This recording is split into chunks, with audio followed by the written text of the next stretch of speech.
Historically, where is it? Historically, after a Shabbaton, there's always an uptick. Just throwing that out there. All right, so we're at the bottom of page 289. See if we could finish the chapter by next week. So just as a recap, what we started off with the chapter last week was talking about the severity, how a person who passes up on the opportunity to be able to do something will be held accountable. You can't make the case that God gave you the ability to do something, gave you the opportunity to do it, you didn't do it, right? Like, oh, no harm, no foul. You didn't take advantage of that opportunity. No, if you had an obligation to do it, then yes, you'll be held accountable. How and what can a person do when they miss out on their own self-realization? Meaning that if God gave you the ability to be able to maximize your own growth and potential and all the means to do it, and you decide to just live an average life, how on earth can you not be held accountable for that? When you face back and you're like, all right, listen, like you didn't come anywhere close to your potential. Okay, but who gave you your potential and who gave you the skills and the power to be able to do that as well? Finally, we said that a person who subconsciously tries to rely on the future to take care of their problems for them is also making a tremendous mistake. That somehow, some way, if I just chill, that the future will magically incorporate, right? When I say like, oh, when I'm older, I will X, Y, and Z. And therefore, just the passing of time, the passage of time is going to accomplish that for you. That is what he says is the most poisonous mindset of all time. Because when does that happen? As they say, tomorrow will never arrive because if it's always tomorrow, then you'll never do anything. And time is so crucial, it's so important. And he said that's the mode of the Yetzer Hara. The mode of the Yetzer Hara is telling you, hey, you could just kick the can down the road. You don't have to take care of anything. So as we learn in the Gemara, Zriza Makdim and Mitzvos, meaning the way to accomplish the way that a Jewish person is supposed to operate is with Zrizos, taking advantage of an opportunity when the time comes, because not all opportunities exist, right? If a person has the ability to do a mitzvah and they have to do it before sundown and then the sun goes down, you lose your opportunity forever. It'll never be arised again. So if a person has the ability to change when he's young and he has the ability to mold himself in a certain way, and instead he sits back and doesn't take advantage of that opportunity, then you're spending your whole later years in life, your 30s, your 40s, your 50s, trying to undo the way that you've been conditioned when you were younger, right? How are you going to say, oh, it's so hard? Yeah, but whose fault is that? Right? If you have to uproot your negative character traits in the ages of 50 because you didn't do it when you had the time to do it, whose fault is that? Right? Ultimately, that's something that's an achrayas on you specifically. So we're at the bottom of page 289. So we explained to you earlier that it's not enough simply to do good deeds. Your entire essence must be good, right? This is from chapter 1. It's not about what you do, it's about who you are, and what you do should be an expression of who you are. I don't keep Shabbos, I am Shabbos. I don't pray, I have a relationship with God. I don't keep kosher, I am kosher. I don't keep modesty. I'm a modest person. It's my essence of who I am rather than just doing good deeds. Similarly, it's not enough to simply behave with the midos of chasidus. Your inner self too must be a chassid. Now, in this context, what does it mean to be a chassid? Meaning that a person who is delving into Ivdu es Hashem b'simcha, the joy of life, the joy of the connection with God, taking pleasure in all the things that you have every right to take pleasure in. Therefore, it follows that at the earlier stage, by the way, huge shout out to Rihanna. Totally like, that speech. I mean, all the speeches were amazing, and we have three of them here. But for highlighting the triangle of doom, I really appreciated that highlight.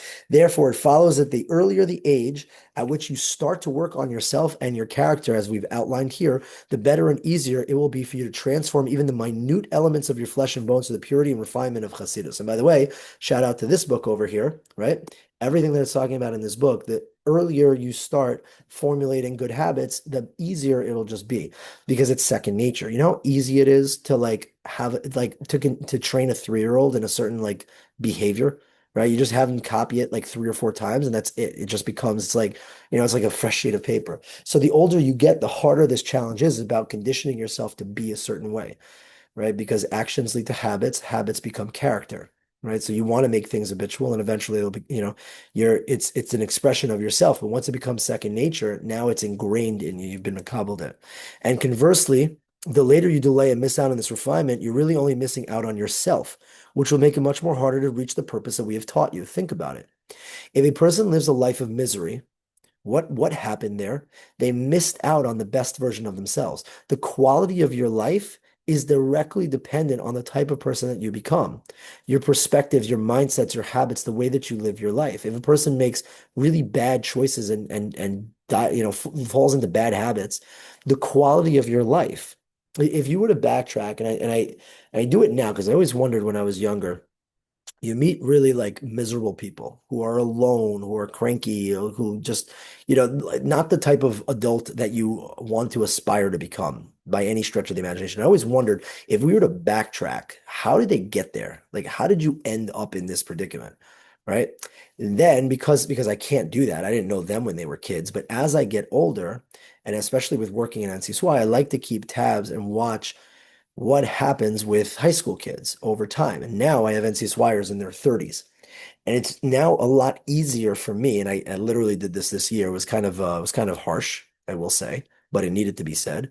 I sat down with somebody and I said to them, I'm deeply concerned because from everything that I know and believe, the way you live your life, the way that you think and the way that you act will lead you, right, to you being alone, cranky, and miserable when you're older.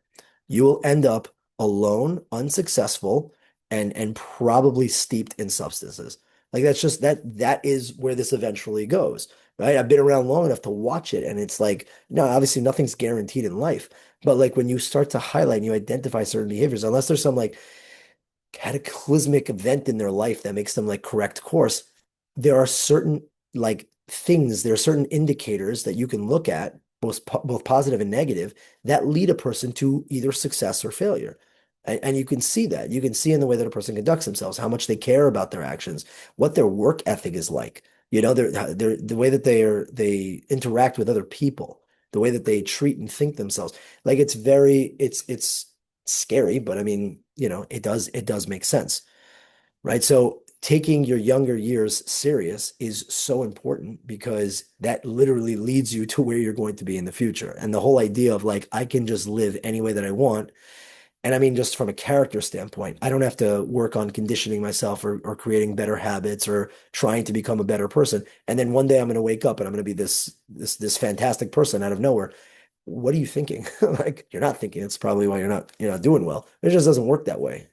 So, so you know that if someone bends, I love this example he's going to use. If someone bends a child's limb and holds it in that position, for example, tying a hand behind the back, the limb will remain in a bent position even after it's been released. But an adult's limb will go right back to the way that it was.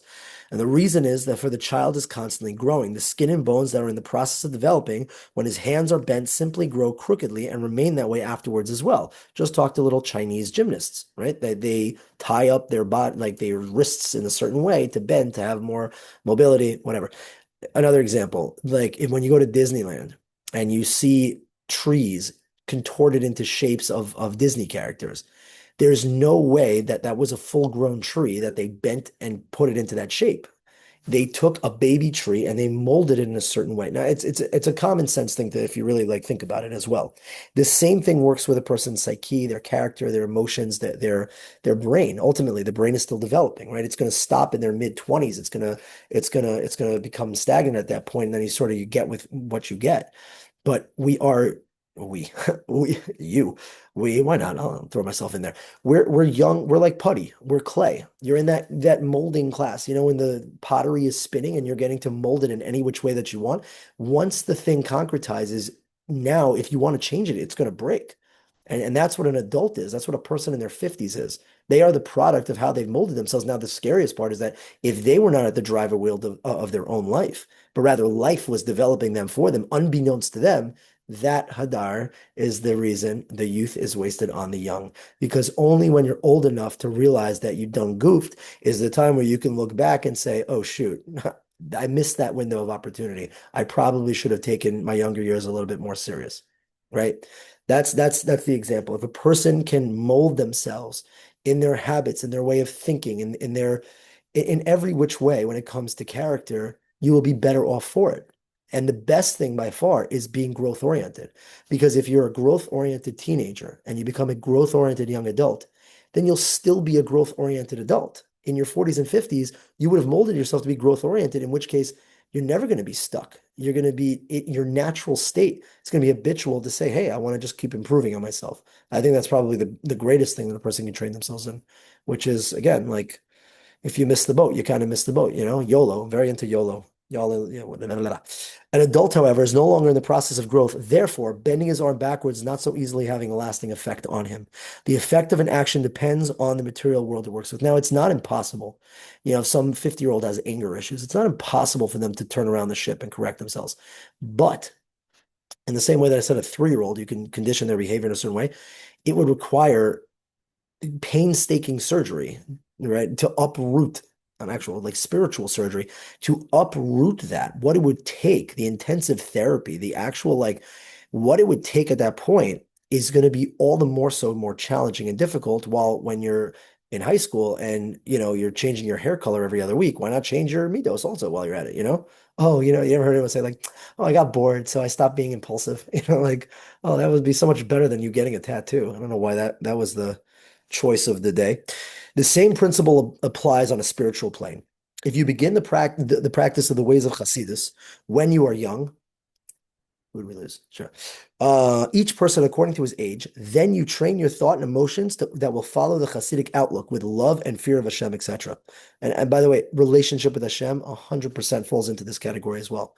The way that you develop your relationship with Hashem will also go a very long way in taking that with you into your adulthood, right? Like introducing yourself, making space for Hashem in your life as a 40 and 50-year-old. It's not impossible. God forbid, it's always possible. But that process, hey, how are you? One of my favorite dads in the game. Game to learn. Baslacha, thank you. Toda, toda.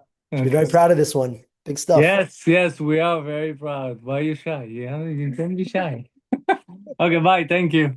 Thank you. We're working on it. We're working on it, tell him. Um, where were we? Oh yeah, that's so again, like I wouldn't I think it's probably heresy to say that you can't develop a relationship with Hashem at an older age in life.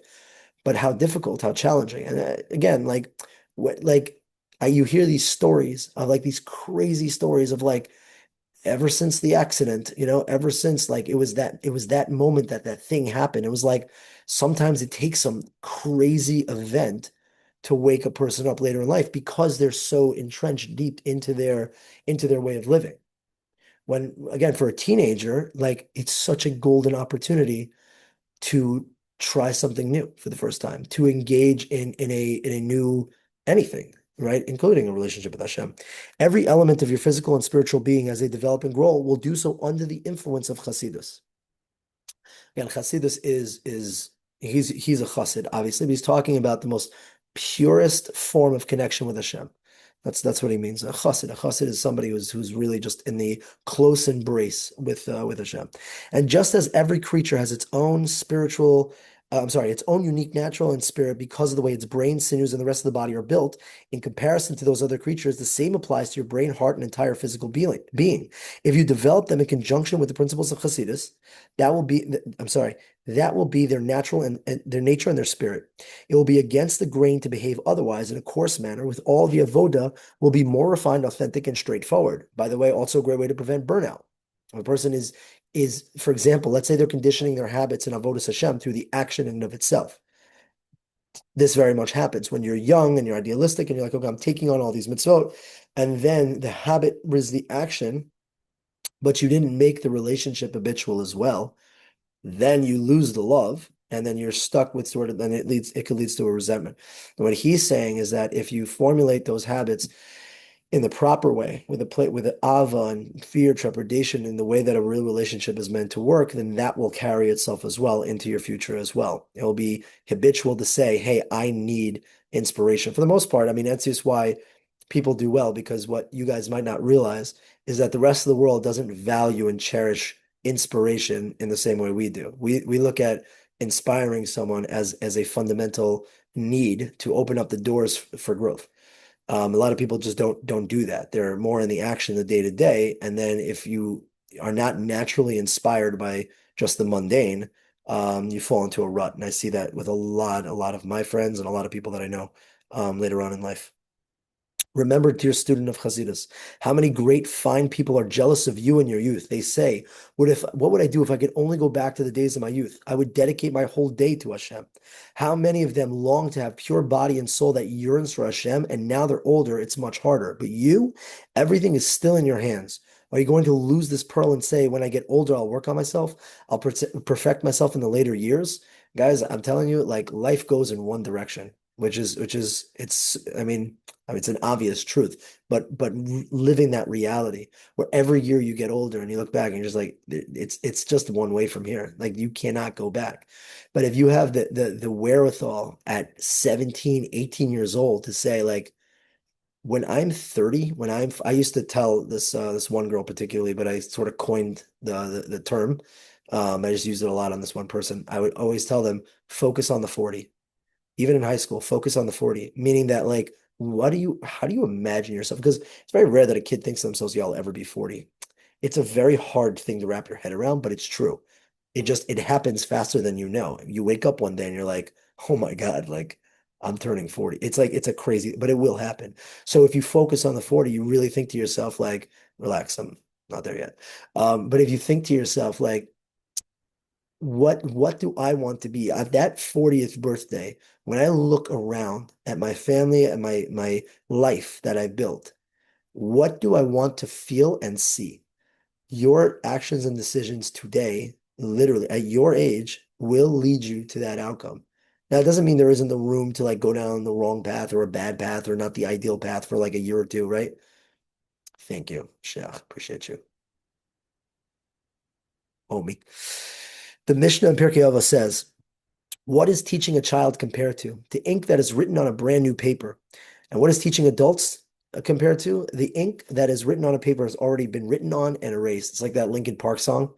When the paper's crumpled up, it can't be perfect again from the top to the okay, whatever. I staged myself. But yeah, that's what it is. Like you have a clean slate. You have just a blank sheet of paper, and you're building your life in the way that you want, as opposed to, which is by the way, why I particularly like working with teenagers and not, in the college space or young professional spaces, because when a person wants to correct their life. It's so much beautiful to see the process in its inception before I head down the path. When you're in high school, like you can kind of do what you like. The only thing you really have control over is your character development. Everything else is kind of mapped out for you. You can't just go and make your own decisions. I'm going to travel the world and get a job. Like your parents are making you go to school. So like everything is set up in your life. You don't really have that type of choice except for the type of person you want to be. Like that's really the only thing that's in your hands. And then after you graduate high school, now, right? I mean, for some more than others, but now you really do have the freedom to go in the direction. If you wake up in your sophomore year of college and you're like, listen, I want to change my career. This is about like, I don't know. I guess there are some parents who are just like, no, you will be a pharmacist, but like I'm sure that there are like at that stage, you're like, listen, this is what I want to do with my life. I guess like unless you're like, me and my guitar, bro, then maybe your parents should get involved because it's probably not the best decision. But you have the freedom, you have the autonomy to like sort of choose your path. In high school, you haven't begun that journey. So to make a game plan, have that destination before the direction, I think is the most ideal thing possible versus like uprooting the last 4 years. You don't want to be that type of person, lahavdil, of like changing their major, every few years in context of growth, changing your core values, right? Your core values, the type of person that you want to be. You'd rather understand what that is and start working towards it versus like still being lost and confused at 26. So this principle applies to everything, whether it is simple learning or the acquisition of Hasidus and perfecting the soul. Lots of people know what it means to work on and perfect themselves spiritually, and they long to do it. They even force themselves to do it, but they end up spending their entire lives forcing themselves, which causes them to vacillate constantly between vacillate, I'm sorry. Wrong word. That's a good word. Constantly between good and bad behavior, or as we say, the spiritual seesaw. Some people succeed in forging themselves temporarily for an hour and a half or even an hour, and then they regret to their previous behavior. And this is a vicious cycle continuously for their entire lives. They make no progress. They don't succeed in raising themselves up on the level of their original state. Why? Because they're wasting their time and energies and years on this spiritual seesaw. And I can't emphasize it enough. And that is why it's not about what you do. What you do has to be a reflection of yourself. You can't be torn back and forth. The person needs to be disciplined. I'm serious. Read the book. read the book, to adjust your habits, to condition yourself to grow and to be the type of person that you want to be, and sticking to it specifically. He says, but not you, Jewish precious youth. If you begin where you are, children, and continue to work on yourself throughout adulthood, not again, not in a minimum like, oh, this week I'm going to take on a learning project, but you say to yourself, you're not changing the behavior, you're changing your lifestyle, you're changing your philosophy. You're no longer the type of person who learns or whatever. You're not the type of person who's going to try to work on something. You are a growth-oriented person. You're changing your orientation to become your new identity, the beliefs of yourself. I can't tell you how many people, and it's literally from this book, just to highlight someone in this group, was like, oh, it's really hard for me to read, right? I don't read books, I'm a reader. That thought process and the way that you look at yourself and accept it, you're changing the thoughts and beliefs that you have about yourself. So if you have a vision of the type of person you want to be, you need to start to believe to be that person so that you're not pulling at strings. You're not like, this is something that's really hard for me. And it might be hard, but if your approach is I'm trying something that's not me, that's hard, then there's always that resistance towards the whole thing. And the HR will jump all over that. As opposed to, no, this is the change that I'm making. I'm developing myself into this type of person because that's who I am. And just with the passage of time, you'll turn around and look and like, oh my God, look, I've actually grown very significantly. Then Hasidus will become an intrinsic part of you. Even if you, we'll finish, we'll take a break on this page, yeah? Yep. Nope. Nope. Nope. Nope. We have nine. All right.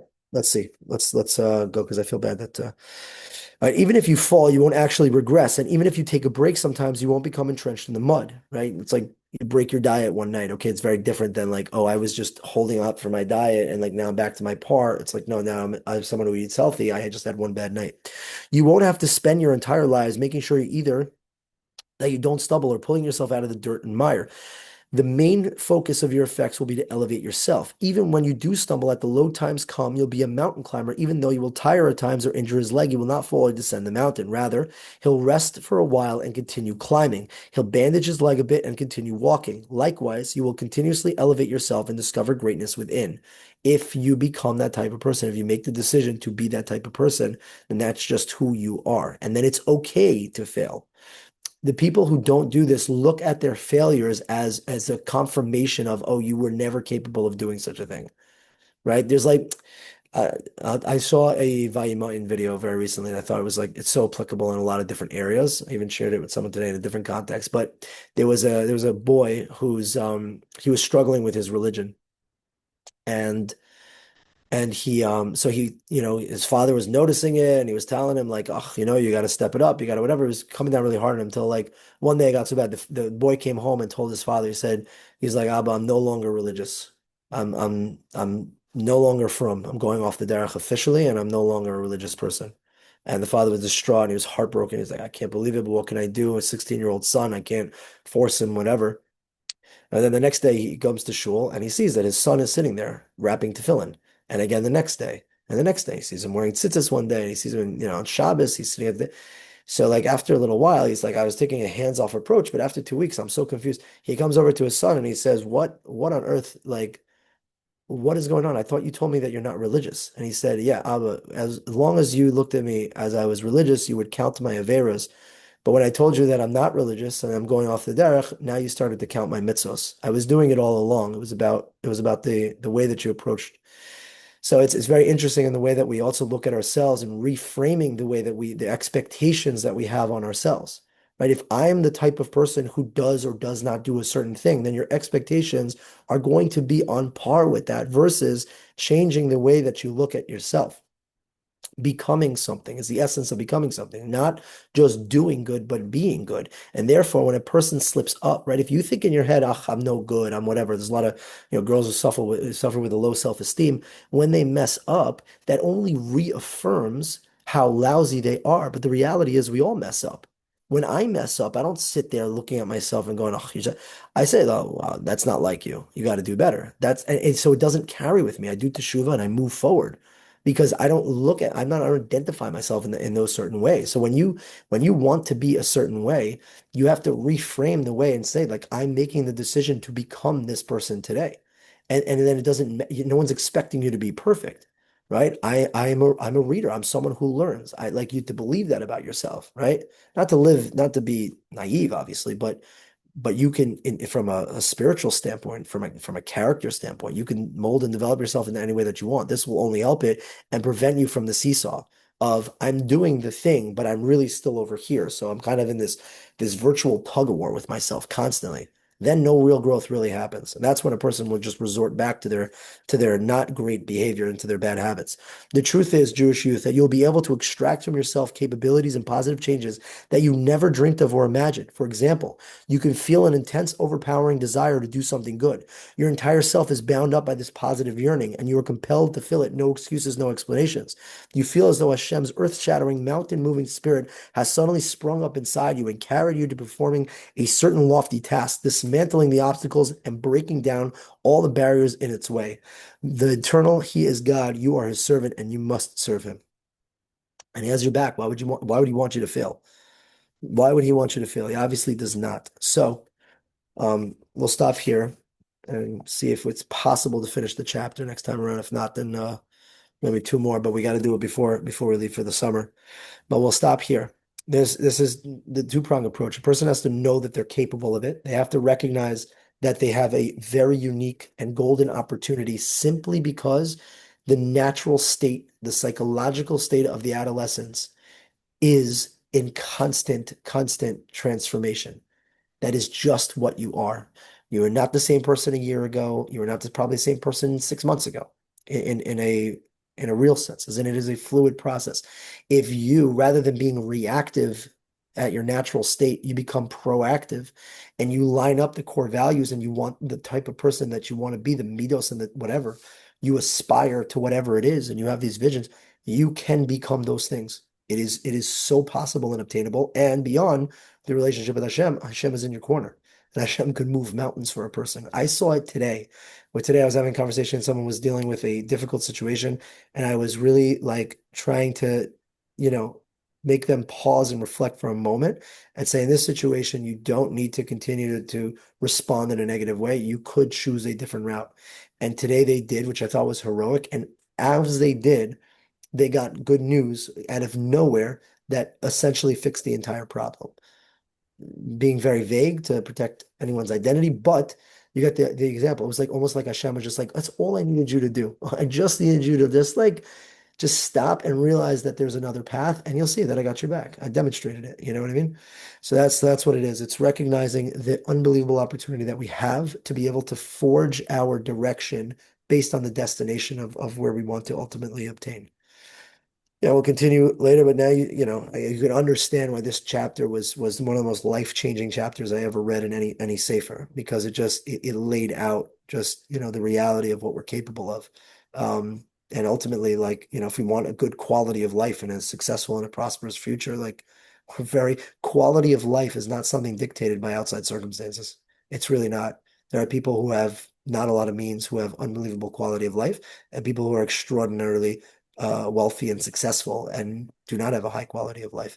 That's something that we have real, I don't want to say absolute control of, obviously, because there are factors that are outside that can affect it.